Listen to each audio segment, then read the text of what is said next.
Je vais vous donner dans cette vidéo une grosse astuce pour être sûr que vos sous-traitants lisent votre boulot, parce que vous allez voir qu'il y a des grosses arnaques là-dessus. J'en ai eu, on m'a fait des arnaques moi et je vais vous en parler dans cette vidéo.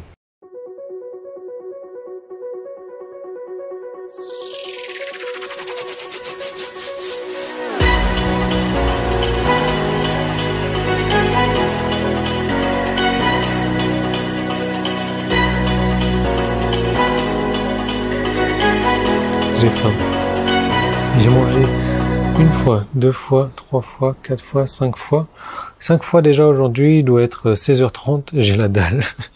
Donc bon, les sous-traitants, vous savez, c'est un monde vraiment que j'adore. Moi aujourd'hui, j'ai fait des belles rencontres au niveau des sous-traitants et j'aimerais vraiment vous mettre la main à la pâte, j'aimerais vraiment vous aider à vous libérer de votre temps pour vaquer à vos occupations, vaquer à des trucs qui vous intéressent vraiment, des trucs qui vous font triper, plutôt que de passer devant la journée devant votre ordinateur et laisser des autres, des professionnels faire des choses pour vous, des choses qu'ils savent faire, des choses qu'ils sont habitués à faire, qui leur prendra une demi-heure à faire plutôt que vous 3, 4, 5 heures à galérer et à tempêter contre l'ordinateur, quoi. Mais le problème qu'on a avec les sous-traitants, j'ai prévu une deuxième vidéo, vous allez pouvoir retrouver dans un moment, c'est que vous allez vous rendre compte que vous allez poster un boulot et dans les 3-4 secondes qui suivent, boum, vous avez 10 offres d'emploi, 10 offres 10 offres pour le boulot que vous avez posté.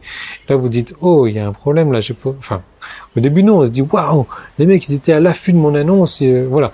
Mais en fait, on se rend compte qu'ils ont même pas pris le temps de lire votre offre d'emploi, votre annonce, et c'est des messages automatisés qui sont envoyés par des auto-répondeurs, par des robots, je sais pas trop comment est-ce que c'est fait. Moi, je travaille pas en tant que sous-traitant, je travaille en tant que patron, et je vais vous donner la possibilité donc d'être patron également, d'être embaucheur. Et là, si vous connaissez pas le truc, au début, vous allez commencer à parler avec les gars, et là, vous allez vous rendre compte que non seulement il n'a pas lu l'annonce, mais en plus, il n'est même pas qualifié pour ça, et donc, vous avez déjà perdu une demi-heure à faire des va-et-vient, à lui expliquer le truc, alors qu'il aurait très bien pu lire l'annonce, et que s'il avait lu l'annonce, il se serait rendu compte que la tâche n'était pas pour lui. D'ailleurs, il y en a beaucoup aussi qui, même si la tâche n'est pas pour eux, ils vont se dire, ok, je vais essayer, et finalement, ils vont vous faire perdre votre temps. Au bout de 2 jours, 3 jours, ils ont toujours pas fait le boulot, et au final, vous allez vous rendre compte qu'ils peuvent pas faire le boulot, et qu'il va falloir que vous trouviez une autre personne, et donc vous avez perdu énormément de temps. Donc il y a un petit truc tout con à mettre en place lorsque vous rédigez votre annonce. Moi, toujours à la fin de l'annonce, je mets un truc du genre, veuillez, dans votre réponse, veuillez mettre le code, et puis je mets un truc entre guillemets, un truc à la con, quoi, X3642FT0. C'est un truc vraiment unique, comme ça, dans votre réponse, parce que si vous ne la mettez pas dans votre réponse, je ne prendrai pas en compte votre réponse. Et là, vous allez vous rendre compte que la plupart des réponses qui arrivent, au moins plus de 50%, 60, 70, allez, on va dire 80% des réponses qui arrivent, les gens n'ont même pas lu votre annonce, quoi. Donc ça, vous auriez perdu énormément de temps parce que dans leur réponse, ils n'ont pas mis ce code-là. Ça veut dire qu'ils n'ont pas lu.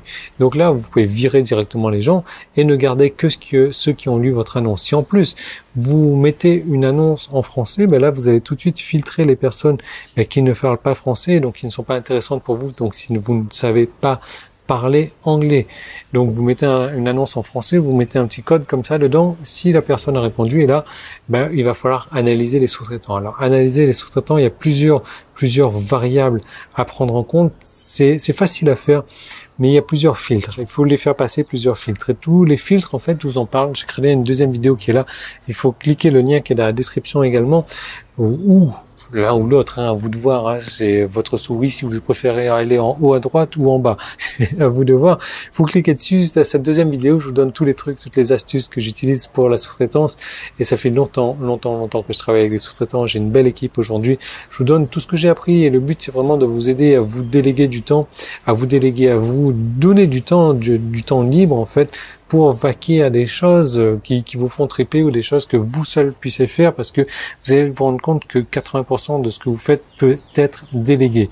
Et c'est aussi bien de le déléguer parce que ça sera fait plus rapidement, ça sera fait d'une meilleure qualité, et vous allez pouvoir déléguer aussi des tâches que vous ne savez pas faire, des trucs, des graphiques par exemple, des vidéos, tout ce qui est dans votre imagination, vous allez pouvoir le déléguer, c'est ça qui est vraiment génial.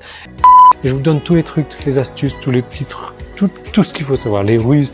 Je vous donne comment est-ce qu'il va falloir faire pour négocier avec les sous-traitants, négocier le temps, négocier le montant qu'ils vous demandent. Je vous donne tout ça.